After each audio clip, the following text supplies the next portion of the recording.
श्री हरि की प्रसन्नता के लिए, उनकी अनुभूति के लिए, और जिन भक्तों ने भगवान को पाया, कैसे पाया है, भक्ति को बढ़ाने वाली और हम सबके जीवन में जो कष्ट हैं, समस्याएं हैं, उन सब में रहते हुए, कष्ट में रहते हुए हम भगवान को कैसे प्राप्त करें, ये भक्तमाल ग्रंथ हमें सिखाते हैं।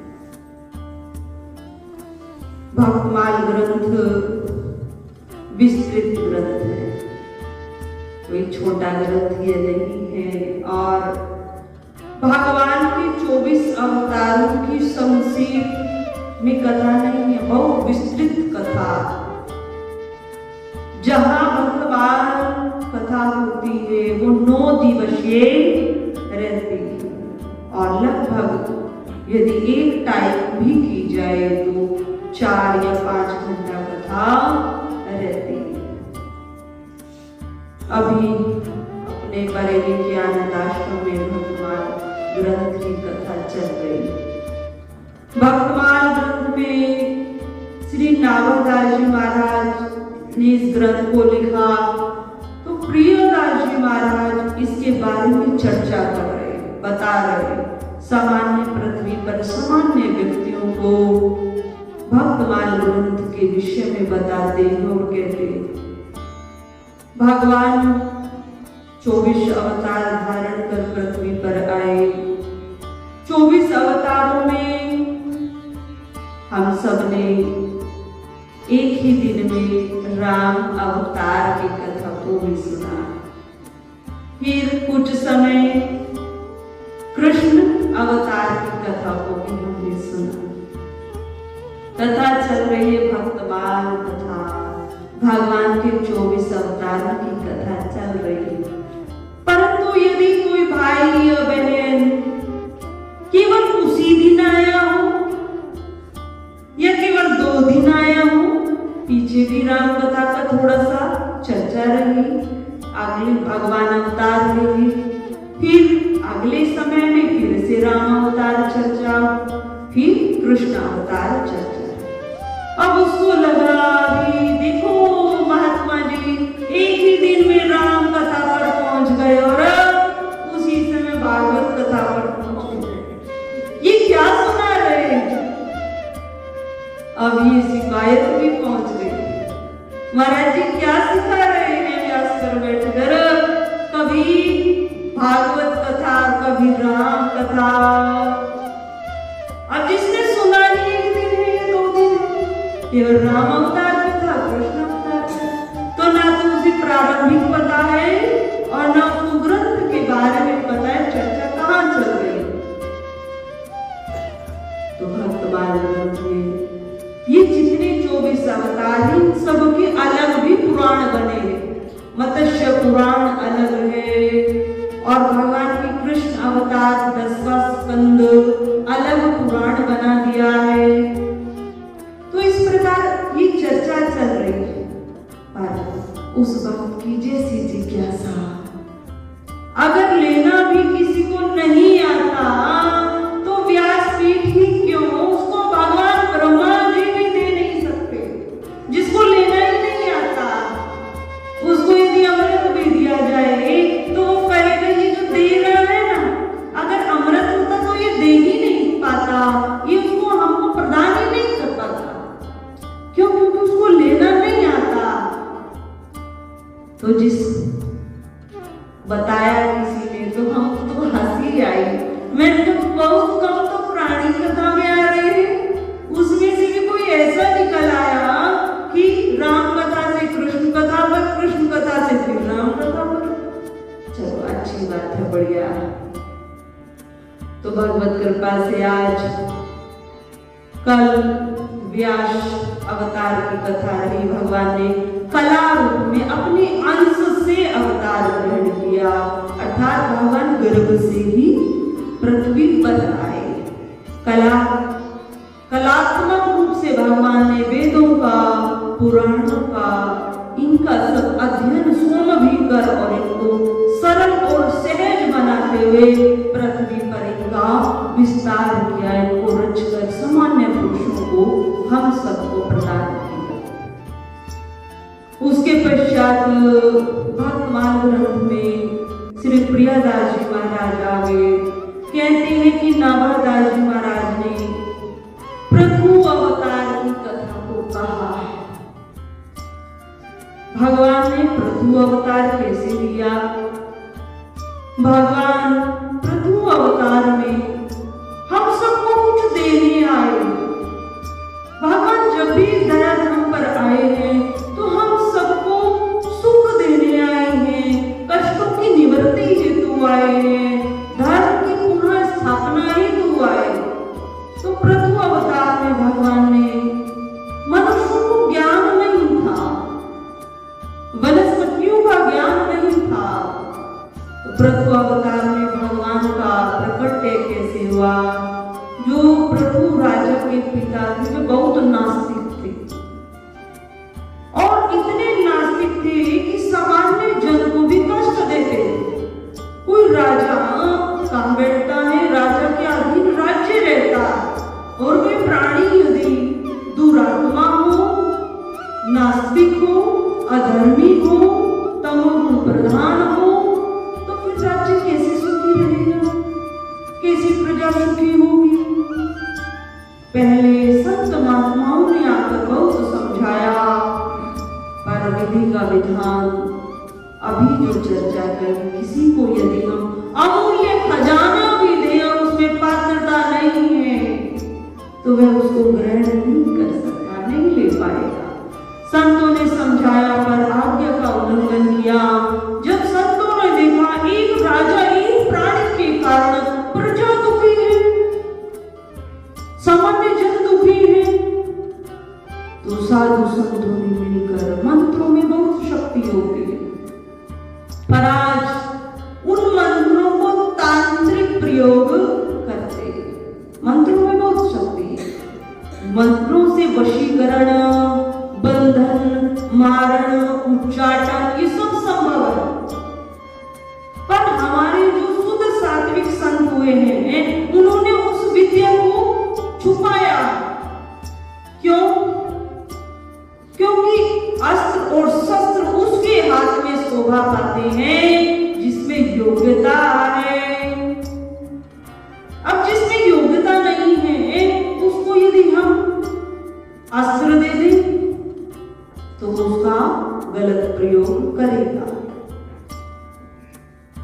उसी प्रकार हमारे ऋषि मुनियों ने उन वेदों के उन मूल मंत्रों को छिपाया है कि मानव पृथ्वी पर ऐसे होंगे, उनमें सहनशीलता नहीं होगी, उनमें विवेक बुद्धि नहीं होगी, वो इसका गलत प्रयोग करेंगे। पर यदि कोई जानता है और उनकी खोज कर उनको निकालता है तो आज हम तांत्रिक कहते। क्यों? क्योंकि वो कार्य भी यही करते, वो कार्य यही करते और ऐसा नहीं है लाभ नहीं मिलता। जो उनसे वो कार्य कराते हैं उनको वो लाभ मिलता, परंतु इस प्रकार के प्राणियों की जो गति होती है वो बहुत भयंकर होती है। उनको कभी मोक्ष नहीं मिल पाता, कभी पुनः शरीर मनुष्य का नहीं मिल पाता। वे आत्माएं हजारों वर्षों तक ब्रह्मांड में भटकती हैं पुनः शरीर पाने के लिए। उन्हें न किसी पशु पक्षी का शरीर मिलता है और न मोक्ष मिलता। जो तांत्रिक क्रियाएं करते, किसी को दुख देने के लिए पैसे का व्यापार करते। तो यहाँ पर साधु संत महात्माओं ने देखा कि एक मानव के कारण, एक राजा के कारण पूरा राज्य दुखी, क्या किया जाए? अब समझाया भी बहुत, पर उसकी राजा की बुद्धि विवेक काम नहीं करता, नास्तिक प्रवृत्ति के। तब सभी संत महात्माओं ने वेदों के मंत्रों का उच्चारण कर राजा को मृत्यु दंड दे दिया। अब राजा जैसे ही पृथ्वी पर पड़ा, मृत्यु उसको आई। तब सोचा कि राज परंपरा है, अब राज परंपरा है तो ऐसा पुत्र भी हो जाए जो इस राजगद्दी पर बैठकर पूरे राज्य को सुख में बनाए। तो क्या किया, वहां पर फिर से मंत्रों का आह्वान किया और जो राजा की दाहिनी भुजा थी उस भुजा मंत्रों का मंथन करते हुए उस भुजा का मंथन किया। उसी भुजा से भगवान श्री हरि नारायण प्रभु अवतार में प्रकट हो गए। इस विश्व पालनी शक्ति को लेकर, विश्व पालनी अर्थात अन्नदाता के रूप में भगवान महाराजा प्रभु के रूप में प्रकट हो गए। और प्रकट होकर राजा प्रभु ने इस पृथ्वी पर, पहले राजा प्रभु से पहले इस पृथ्वी पर वनस्पति का ज्ञान नहीं था। आज हम सब देखो कितने प्रकार के अनाज उगाते हैं और अनाज आता है तो फिर वो पिसता है, फिर उसके फुलके बनते हैं, हम सब लोग पाते हैं, दालें बनती हैं, सब्जी बनती है। और उससे पहले पृथ्वी पर मानव तो थे पर वो कंदमूल फल का आहार करते थे। तो जैसे राजा प्रभु पृथ्वी पर आए, क्योंकि पृथ्वी भी समतल नहीं थी, एक समान पृथ्वी नहीं, तो राजा प्रभु ने अपनी उस विश्व पालनी शक्ति के द्वारा, क्योंकि भगवान का ही अंश राजा प्रभु, तो उस विश्व पालनी शक्ति के द्वारा पृथ्वी को समतल किया और पृथ्वी से अनाज उगाना प्रारंभ किया। इसीलिए उन्हें आदिराज भी कहा गया।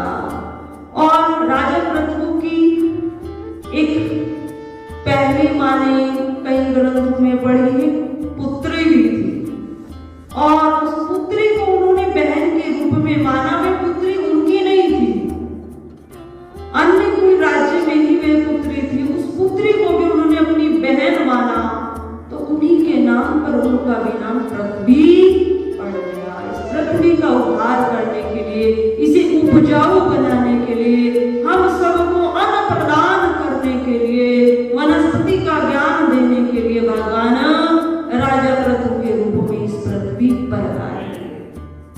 उसी प्रकार समस्त प्रजा को सुखी भगवान ने किया।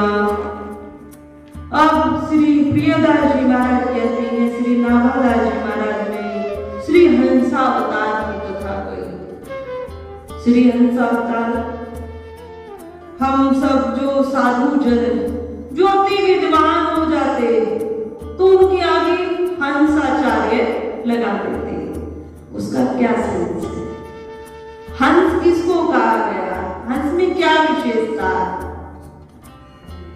हंस की विशेषता है, यदि हम एक पात्र लें और उस पात्र में दूध को भी डालें और फिर जल को भी डालें, तो हंस एक ऐसा जीव है कि वह दूध और पानी मिल चुका और हंस उसमें से दूध का चयन कर लेता है और जल को छोड़ देता है। ये उसमें विशेषता। तो हंसाचार्य क्यों लगाते हैं साधु संत महात्माओं के पीछे? जो अति विद्वान हो गया उनको हंसाचार्य कहते हैं। क्यों?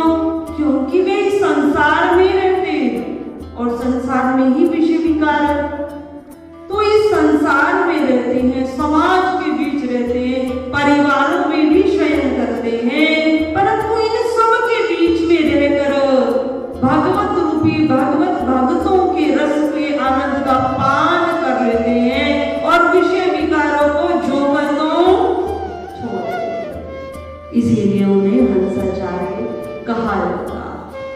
तो भगवान ने अवतार धारण किया, ऊंचा अवतार। एक बार ब्रह्मा जी सृष्टि रचता, एक बार समस्त ऋषिगण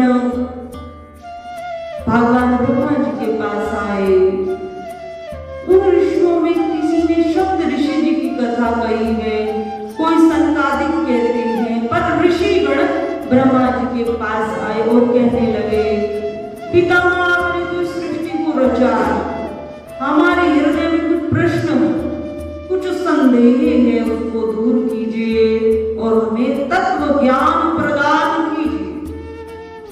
5 तत्वों से ये संसार बना और पांचवी तत्व इस शरीर में, आत्मा इससे भिन्न, इस प्रकार का ज्ञान, हमें जो इस ज्ञान पर संदेह है उसको दूर कीजिए, हमारे अज्ञान को नष्ट कीजिए। अब ब्रह्मा जी ने विचार किया, जो ये ऋषिगण हमसे प्रश्न पूछ रहे, अब उन प्रश्नों का सही उत्तर, सही समाधान मेरे पास भी नहीं है। तो वह श्री ब्रह्मा जी ने अपने नेत्रों को बंद कर अंतर मन से ध्यान में श्री हरि का ध्यान किया और भगवान श्री हरि को वो सारे प्रश्न सौंप दिए। जैसे ही भगवान ब्रह्मा जी ध्यान कर श्री हरि नारायण जी को वो ज्ञान दे रहे थे जिस पर संत ऋषि मुनियों को संदेह था, तो भगवान ब्रह्मा जी ने जैसे ध्यान किया और भगवान श्री हरि नारायण तक में सब ज्ञान पहुंचा, तो भगवान वहीं पर श्री हंसावतार के रूप में प्रकट हो गए, अर्थात बहुत विद्वान तेजस्वी साधु के रूप में वहीं पर श्री हरि नारायण प्रकट हो गए। और जितने समस्त ऋषिगण संत जन थे उन सबको वह ज्ञान प्रदान किया जिसकी उन सबको जिज्ञासा थी। जो संदेह लेकर वहां आए थे उस संदेह को दूर किया और भगवान ने इस सृष्टि का परम गोपनीय ज्ञान, तत्व ज्ञान, जिसकी यदि आज चर्चा की जाए तो हम सबको लगता है ये कैसे संभव हो सकता, हम यही कहेंगे वो कैसे संभव हो सकता, उस पर हम सबको संदेह हो जाएगा, पर वो घटित हो रहा और होगा। क्यों? क्योंकि वेदों की बात, ग्रंथों की बात कभी असत्य नहीं हो सकती। अब हम इस सृष्टि में देखें, कलयुग की आयु पर चर्चा है। भगवान ब्रह्मा जी का श्री नामदास जी महाराज ने इसको लिखा कि एक कल्प बीत जाने पर ब्रह्मा जी का एक दिन व्यतीत होता है। और एक कल्प कितना होता है? कितना होता है? कल मनवंतर की चर्चा आई थी कि एक मनवंतर में 4 युग होते हैं।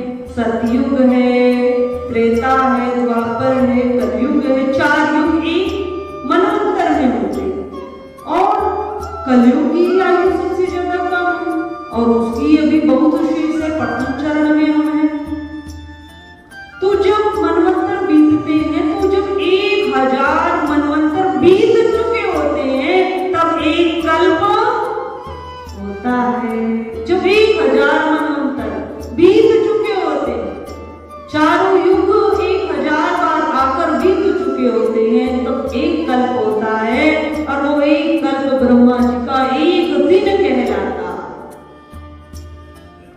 देखो कितनी विचित्र माया, इतना समय। और उस एक दिन में ब्रह्मा जी की रात्रि होती है और दिन भी होता। तो हम देखें कि हम जो जीवन यापन कर रहे हैं 100 वर्ष की आयु, और उसी में भी हम सब ग्रंथों का अध्ययन करते हैं, भजन साधन है, संसारिक क्रियाएं। हम अपने यदि विवेक को प्रबल कर यदि इसको देखें तो हमें ये ज्ञान होता है कि ग्रंथों में बात असत्य नहीं हो सकती। हम सबके देखते हुए सूक्ष्म जीव भी इस पृथ्वी पर रहते हैं जो हमें इन आंखों से दिखाई नहीं देते। तो जब वे सूक्ष्म जीव हमें दिखाई नहीं देते तो वो परम पिता परमात्मा इस सृष्टि को जिसने बनाया है वो कैसे नेत्रों से दिखाई दे सकता? उसको भी तो देखने के लिए एक विशेष दृष्टि चाहिए। जैसे वो सूक्ष्म जीव को देखने के लिए हमें एक लेंस की आवश्यकता होती है जो उसको दिखाती है। ऐसे ऐसे जीव जंतु या वायरस पृथ्वी पर है जो मात्र जिनकी आयु 10 या 15 सेकंड है, उसमें वो जन्म में लेते हैं तड़प भी जाते हैं और मृत्यु को प्राप्त हो जाते हैं। मात्र 15 सेकंड, उतनी उनकी आयु है, जन्म है और वृद्धि है।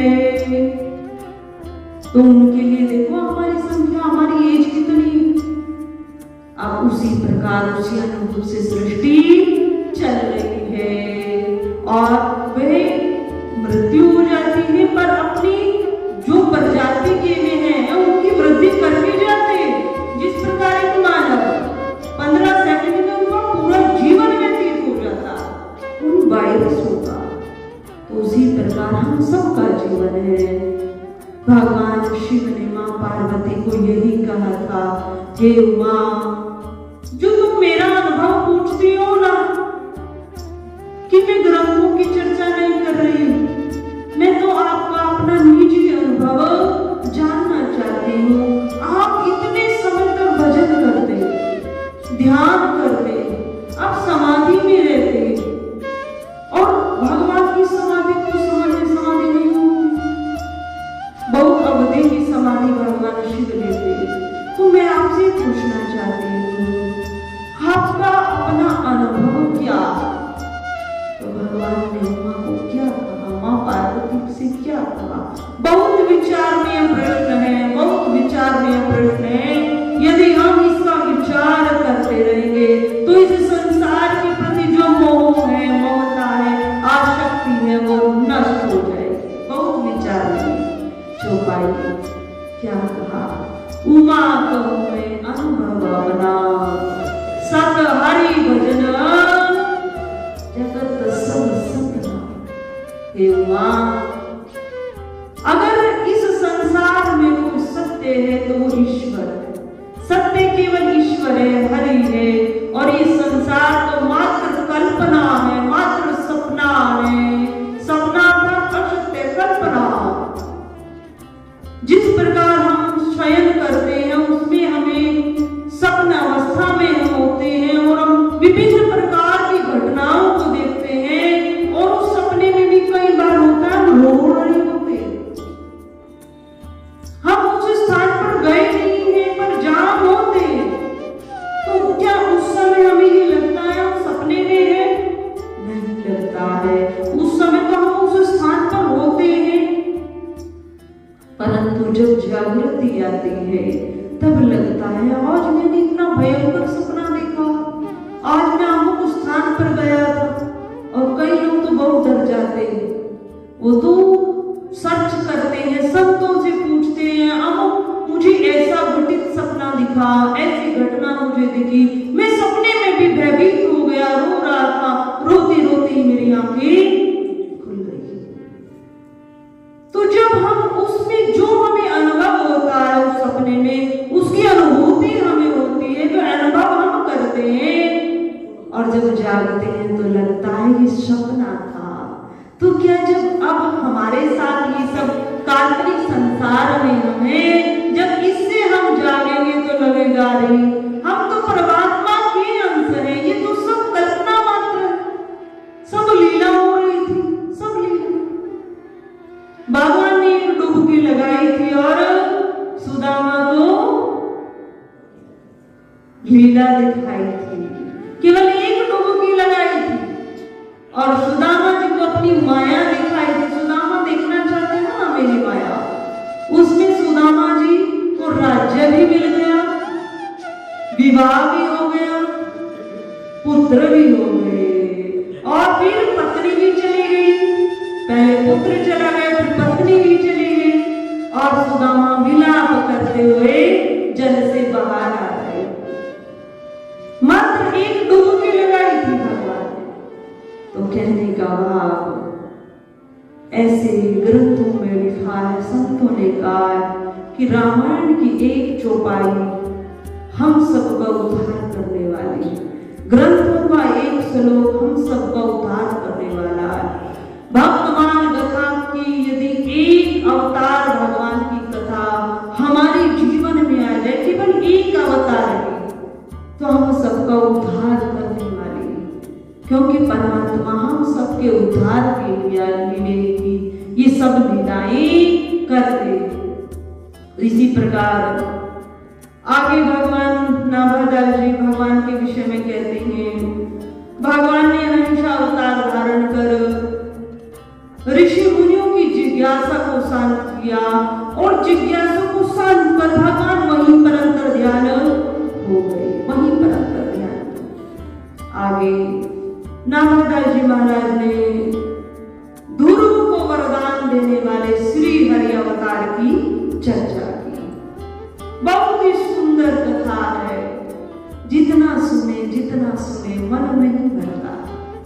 मन क्यों? क्योंकि मन जब आनंद का अनुभव करता है ना, जब उसको रस आता तो वो कहता है और आ जाए और आ जाए। उसका स्वभाव यदि संसार में लग जाता है तो संसार के रस को ग्रहण करना चाहता है, और यदि ईश्वर के भजन में लग जाता है तो ईश्वर के भजन में जो आनंद है उसको लेना चाहता है।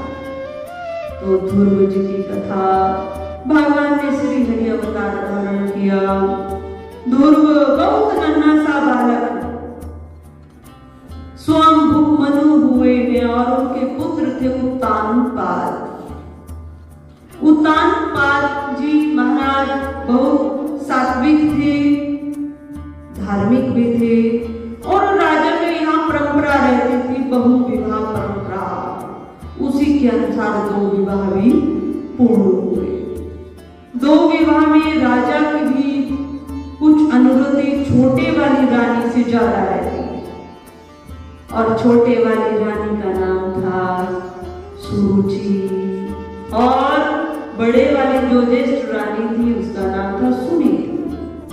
जो सुनीति थी वह नीति के अनुसार आचरण करती थी। जैसे नाम सुनीति का था वैसे ही जीवन में आचरण करती थी। सुनीति अर्थात जो नीति से चलती है, जो धर्म से चलती है, जो अपने कर्तव्य का पालन सही से करती है, उसी को सुनीति कहते हैं। और सुरुचि जो अपने मन के अनुसार करती है, अपने मन के अनुसार कार्य करती है, अपने मन को महत्व देती है, उसी को सुरुचि कहते हैं।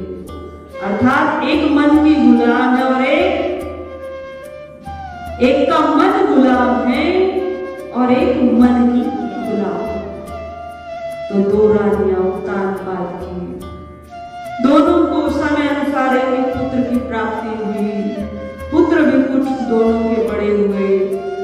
तो जो सुरुचि थी वह छोटी रानी, और हमारे ग्रंथों के अनुसार एक पद्धति के अनुसार जो राज सिंहासन होता है उस पर कौन सा पुत्र बैठता है? जो बड़ा होता है। और जो ज्येष्ठ रानी का होता है उसको जो पहला पुत्र होता है उसका अधिकार राज सिंहासन पर बैठने का होता है। इस प्रकार, परंतु यदि वो अपंग है, उसको चलाने में ही वो शारीरिक रूप से सक्षम नहीं या बुद्धि से सक्षम नहीं है, तब वो अधिकार किसी दूसरे को दिया जाता है। ऐसे हमारी भारतीय परंपरा, शास्त्रों में भी परंपरा। तो दोनों पुत्र समान ही आयु के लगभग, परंतु जो सुरुचि है उसके मन का भाव है मुझसे राजा अधिक प्रेम करती है, तो अपने उस पुत्र को राजा की गोदी में बिठाते, बहुत स्नेह राजा उसको करते, रानी भी करती। पर जो बड़ा पुत्र है ज्येष्ठ रानी से है, ध्रुव है, नन्हा सा बालक। अब बालक के मन में किसी के प्रति कोई द्वेष नहीं, वो नहीं जानता सुरुचि माता कैसी है, मेरे पिता उत्तानपाद कैसे है, उसे तो ये पता है कि मेरे पिताजी हैं। और जब मेरा दूसरा भाई पिताजी की गोदी में बैठ सकता, पिताजी राज सिंहासन पर बैठे, और राज सिंहासन पर जब मेरा छोटा भाई पिताजी की गोद में बैठ सकता है तो मैं भी तो बैठूं। बच्चों में कहते हैं ना, छोटे बच्चों में रीछ बहुत ज्यादा होती है। कोई बड़ा ऐसा कुछ काम करे बालक रूप में, यदि वो खिलौना ले आए तो कहते हैं भैया 2 लेकर आना। हमारे घर में 2 बालक, 2 लेकर आना। एक से काम नहीं चलेगा, लड़ाई बजे। तो कहने का भाव, बालक में ईर्ष्या द्वेष नहीं होता, सबके प्रति समान भाव होता है। तो ध्रुव ने भी कहा, सोचा मैं भी पिता की गोद में बैठूं, और धीरे धीरे नन्हे पांवों से चलकर पिता उत्तानपाद के पास आया और गोदी में बैठने का प्रयत्न करने लगा। जैसे ही बैठने का प्रयत्न किया तो सुरुचि माता ने आकर तुरंत उतार दिया। अब कोमल बालक है, उसको कहा कि तू पिता की गोद में बैठना चाहता है? हाँ माँ, मैं भी बैठना चाहता हूँ, मेरा छोटा भाई बैठे। तब सुरुचि ने कहा, पुत्र तुझे बैठना है ना, तो तुझे मेरे गर्भ से जन्म लेना पड़ेगा, तुझे मेरा पुत्र बनना पड़ेगा। और ये कैसे होगा कि तू भगवान की यदि तपस्या करेगा, भजन करेगा, साधन करेगा, तब तुझे मेरे गर्भ से जन्म मिले और तू भगवान उत्तानपाद की गोदी में बैठ सकता है, तभी अधिकार तुझे मिल सकता है। ये भगवान दे सकते हैं अधिकार। बस इतना कह दिया, नन्हा सा बालक इतना समझ गया कि पिता की गोदी में यदि मुझे बैठना है तो भजन करना पड़ेगा। उसे नहीं पता सिंहासन क्या होता है, राजपाट क्या होता है, बस इतनी सी शिक्षा मिली।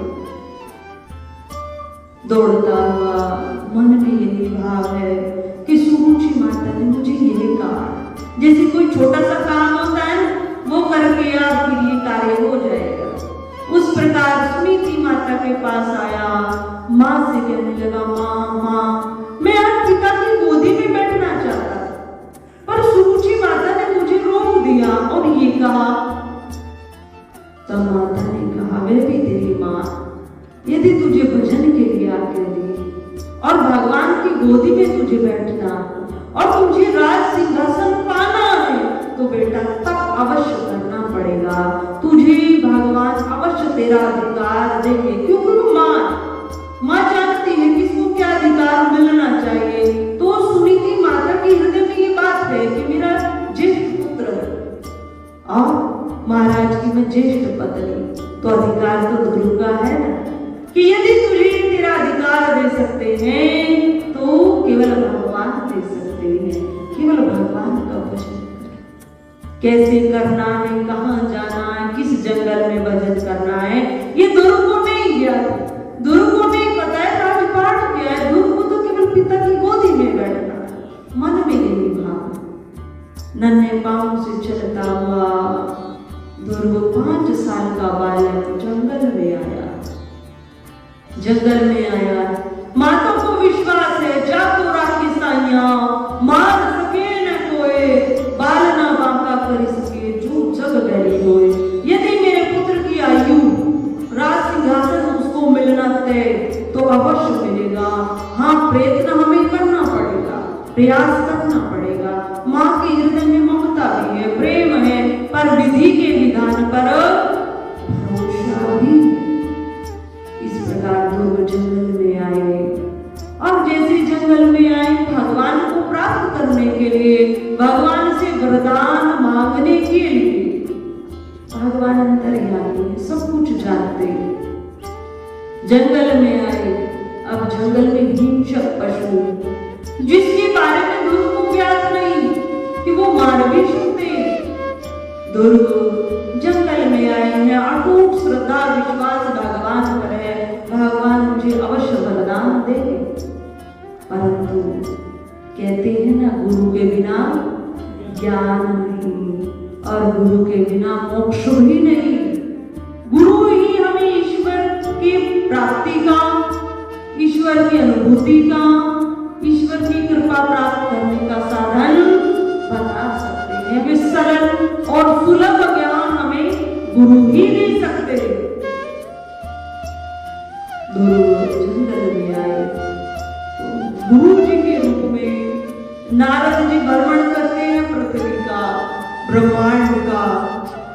तो ईश्वर की कृपा से श्री नारद जी का ध्रुव से मिलन हुआ और श्री नारद जी वीणा लेकर नहीं है, सामान्य मनुष्य की तरह आए हैं और ध्रुव से कह रहे बालक इस जंगल में बहुत हिंसक जीव, क्योंकि पहले उसकी योग्यता देखते, इसको दवाई की कितने डोज देनी है, कितने लेवल का बुखार आया, तो पहले चेक करते हैं ना डॉक्टर।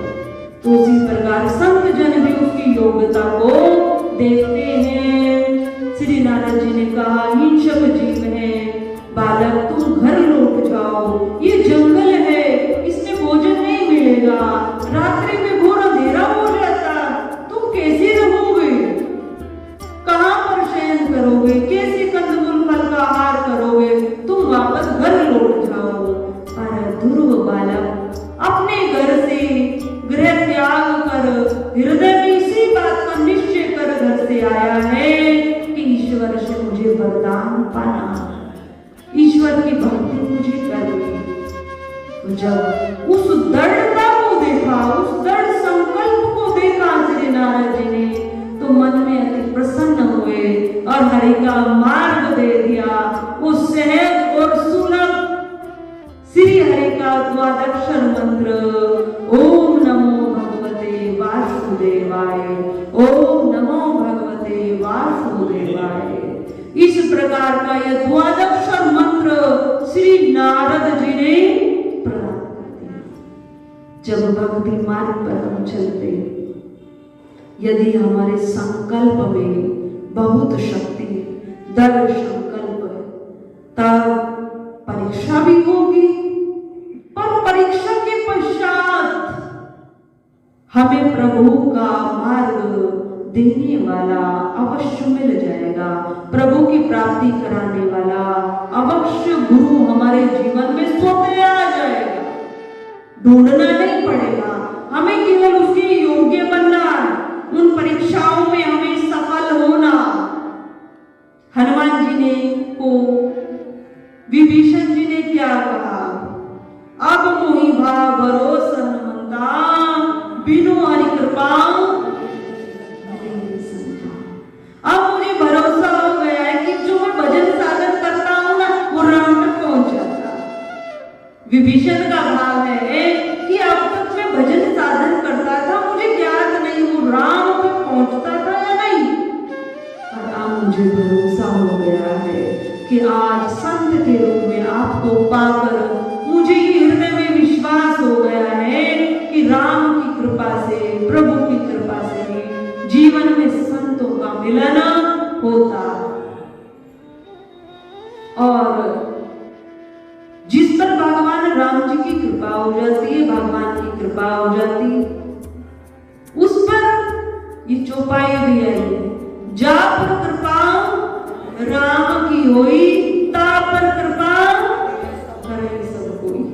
जो राम का प्यारा हो गया है ना, वो सबका प्यारा हो गया है, सबका प्यारा। उसको जीव जंतु चला इस ब्रह्मांड में जितनी दिव्य शक्तियां उसका मार्ग बनाती है, उसको सहायता देती है। जितने ग्रह नक्षत्र है ना, राहु केतु शनि, ये किसके खराब रहते हैं? हम विचार करें, ग्रह किसके खराब रहते हैं, नक्षत्र किसके खराब रहते हैं? जो हरि का प्यारा नहीं है, जो राम नाम को भजता नहीं है, उस पर इनका प्रभाव चलता है। और जो भगवान के नाम का सहारा लेता है, भगवान का प्रिय है, उस पर किसी का कोई प्रभाव चलता नहीं है। तो जा पर कृपा राम की हुई, ता पर कृपा करे सब कोई। जो राम का प्यारा है वो सबका प्यारा। ध्रुव जी जब जंगल में आए, कंदमूल फल भी मिल जाते थे, शयन को पृथ्वी माता मिलती थी, और इस प्रकार तपस्या करते करते 6 महीने व्यतीत हो गए।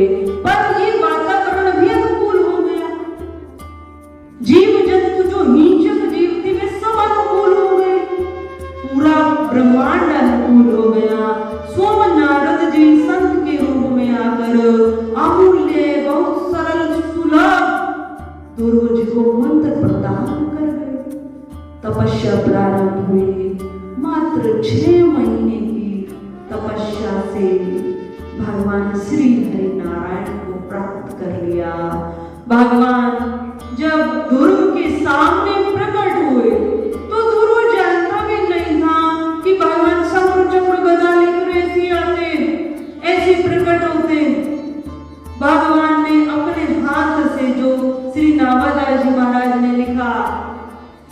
कि भगवान के हाथ में जो शंख रहता, तो वेद में शंख प्रकट किया और ध्रुव जी की कपाल पर लगा दिया। जैसे ही कपाल पर शंख लगा तो समस्त वेदों का ज्ञान ध्रुव में समा गया।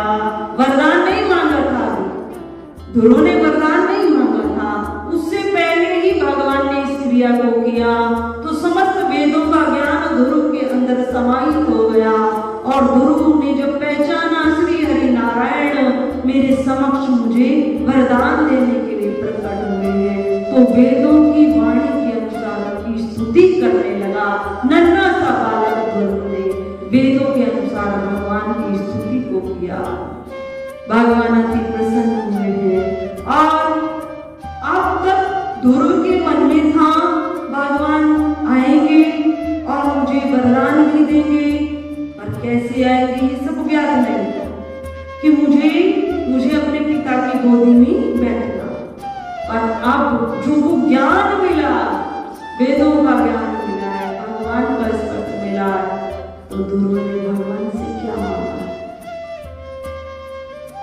कुछ नहीं मांगा। ध्रुव ने भगवान से कुछ नहीं मांगा है, भगवान ने स्वयं ध्रुव को दिया है। ध्रुव, तुम्हें ऐसा अटूट राज्य प्राप्त होगा जो ध्रुव ही कहलाएगा, अर्थात उसका कभी खंडन नहीं होगा, वो कभी नष्ट नहीं होगा। इतना बड़ा पद भगवान ने दे दिया। तो इस प्रकार भगवान ने जो ध्रुव के समक्ष श्री हरि अवतार प्रकट किया, उसमें प्रेम लीला भी की है, ध्रुव के प्रति प्रेम भी जताया। ध्रुव नन्हा सा बालक है, अभी समाज को नहीं जानता था, संसारिक मोह वस्तु उसके अंदर नहीं थी, बहुत ही सरल स्वभाव का नन्हा सा बालक। तो भगवान जिस प्रकार ध्रुव के समक्ष प्रकट हुए, श्री नामदास जी महाराज लिखते हैं, भगवान का यही अवतार श्री हरि अवतार कहलाया। जागी रही भावना जैसी, प्रभु मूरत देखी तेरी तैसी। यदि आप भगवान को ऐसा मानते हैं ना, भगवान इतनी सी भक्ति से प्रसन्न नहीं होंगे, भगवान को इस प्रकार का लड्डू ही खाएंगे, भगवान की इस प्रकार से सेवा ही करनी पड़ेगी, तो माताओं की करनी पड़ेगी। और यदि यही मानते हो कि हम भगवान के हैं, हम भगवान के हैं, और हम भगवान से ही भगवान को कहते हैं, प्रभु मैं तो संसार में हूं और आप संसार से परे, मैं तो विषय विकारों में हूं और आप समस्त विकारों से परे। तो देखो आप में मन में कितना अंतर है। अगर फिर भी मैं इस संसार में विषय विकारों में रहकर आपकी कृपा से, मेरा अपना बल नहीं, क्यों? क्योंकि मैं संसार में आपकी कृपा से आपका कुछ भी भजन साधन करता हूँ, तो हे ईश्वर, हे सर्वश्रेष्ठ, हे सर्वव्यापक, उसको स्वीकार कीजिए, उसको स्वीकार कीजिए और मेरा उद्धार कीजिए, मेरा उद्धार कीजिए, मेरा उद्धार कीजिए। तो कितनी सी प्रार्थना है। और यदि हम मन में भाव लेंगे, बहुत ग्रंथ बड़े बड़े ग्रंथ पढ़ेंगे, बहुत बड़े बड़े श्लोक पढ़ेंगे, तब भगवान तक हमारी प्रार्थना पहुंचेगी। तो जागी रही भावना जैसी, प्रभु मूरत देखी तिन तैसी। एक प्राणी पत्थर की मूर्ति में भगवान देखता और एक प्राणी केवल पत्थर देखता है, पाषाण देखता है। कितना सुंदर कारीगर, कितना कार्य अच्छा किया है, कारीगर बहुत सुंदर है, इसने कितनी सुंदर प्रतिमा बनाई है। और एक ने उसमें राम को देखा, मेरे राम मुस्कुरा रहे, कितने सुंदर लग रहे। अभी अयोध्या जी में जो भगवान प्राण प्रतिष्ठित हुए, वो जो जिसने बनाई है ना, योगी राज नाम है उसका, 3 कारीगरों ने 3 प्रतिमा बनाई थी, पर सेलेक्ट जो योगी राज ने बनाई इसकी हुई थी। तो योगी राज स्वयं ये कह रहा है, मैं नहीं जानता हूं, मेरी प्रतिमा ऐसी नहीं थी। हम जितने वहां के न्यूज चैनल हैं, बार बार उसके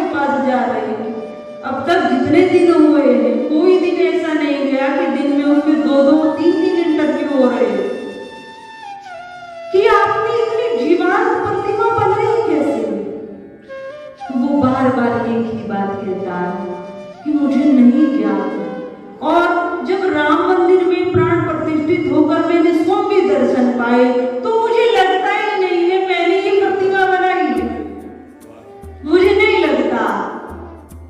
और परंतु इतना अवश्य है कि मैं बहुत द्वंद्व में था, बहुत द्वंद्व में। द्वंद्व कैसा कि मुझे जो ऑर्डर दिया गया था कि वो 5 साल के बच्चे की प्रतिमा के रूप में भगवान राम को बनाया जाए। मैंने 1000 बच्चों को स्कूल में मैं गया और 1000 बच्चों की चेहरों को देखता रहा, मुस्कुराता हुआ। कौन सा ऐसा चेहरा मिल जाए जिसको मैं उस पत्थर में आकार दे दूं, कौन सा ऐसा चेहरा मिल जाए मैं उसको आकार दे दूं। पर मेरे मस्तिष्क में भी ऐसी छवि नहीं थी जैसी इस प्रतिमा की हो गई।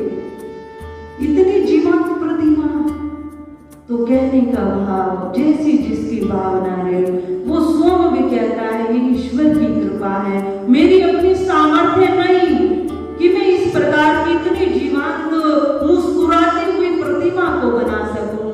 तो इस पर संत ऋषि मुनियों ने क्या कहा, ये सबके पास प्रश्न जा चुका है। जो बहुत बड़े बड़े ऋषि बने तो उन्होंने क्या कहा है, उन्होंने कहा है कि हमारे वेद मंत्रों में इतनी शक्ति होती है, इतनी शक्ति होती है, तो उसको पत्थर की प्रतिमा कह रहे हैं। 5 दिन तक उसका बहुत बड़ा अनुष्ठान किया जाता है, अनाज भी उसको शयन कराया जाता है, फलों में शयन कराया जाता है। इस प्रकार उसकी जो प्राण प्रतिष्ठा से पहले की क्रियाएं हैं बहुत गंभीर होती। आंखों पर पट्टी बांधी जाती और जब वो पट्टी खोलते हैं तो दर्पण शीशा दिखाया जाता और बाद में वह शीशा टूट जाता।